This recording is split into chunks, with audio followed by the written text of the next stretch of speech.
Good morning.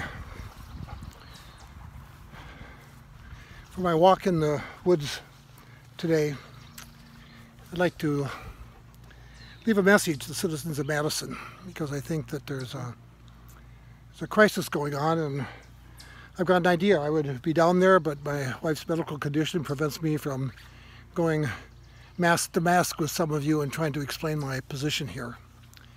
It goes like this. Years and years ago, as a young Marine, I was taking the captain of my ship to a local naval air station where he was going to fly. And when we got there, the place was shut down. And it was called a stand down. And what the naval commander did was he shut the whole base down. Nobody flies until we find out what's causing this recent accident. He was concerned with the safety of his men and women on that base. And that stuck with me all these years. And doing some research, I found that the idea has continued to go, for example, in the contracting business where they have accidents, in healthcare facilities where they have falls. The idea is to stop, check, see what's going on, fix it, proceed forward. I think that's precisely the thing that has to be done with our police today. Right now, American police are in crisis. Not every police department deserves to receive the slings and arrows of this, but it does besmirch the whole field. In Madison, for example, not unlike most cities, the people that the police department has the most contact with in terms of arrests are people of color. And obviously that's not going very good because there's a lot of complaints about how the job is being done. So I've got a process here that I like to propose, and that is that the city stand down, the police department. Negotiate with the sheriff's department and communities around the city to take calls for 3 days, 72 hours. The first day, the police department comes together down in the convention center, breaks into small groups with facilitators and talks about what's going on, how they feel, what they think needs to be done to fix this relationship problem, this trust, and spend that whole day just discussing with themselves. A private gathering to start out with.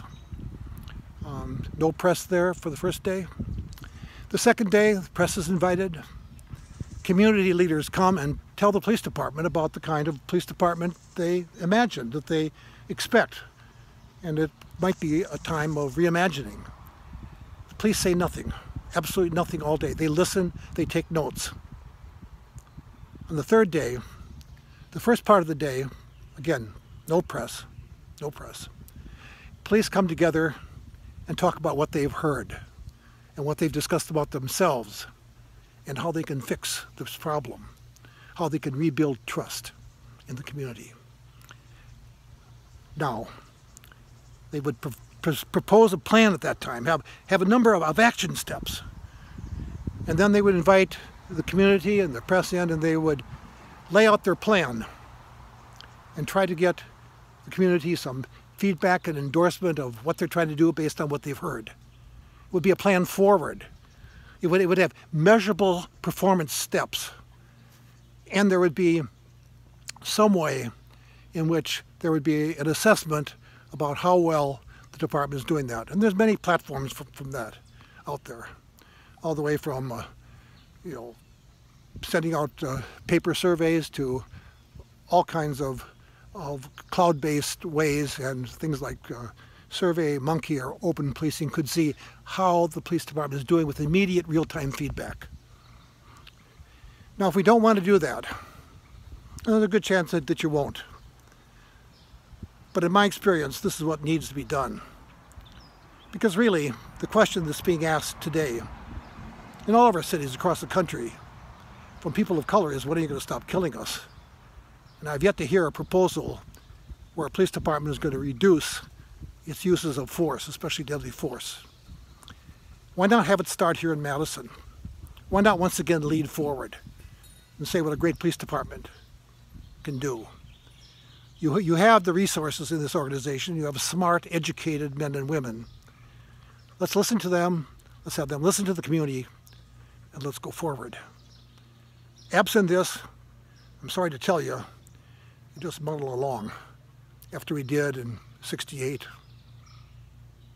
riots, Dr. King being killed, I was there. I was on the street. '91, Rodney King. 2014, when Michael Brown was shot and killed in Ferguson, and every year thereafter there has been a absolute, seemingly one after another, of questionable, at best, horrific at worst, shootings by American police. Let's not have that be Madison. Let Madison be a leader.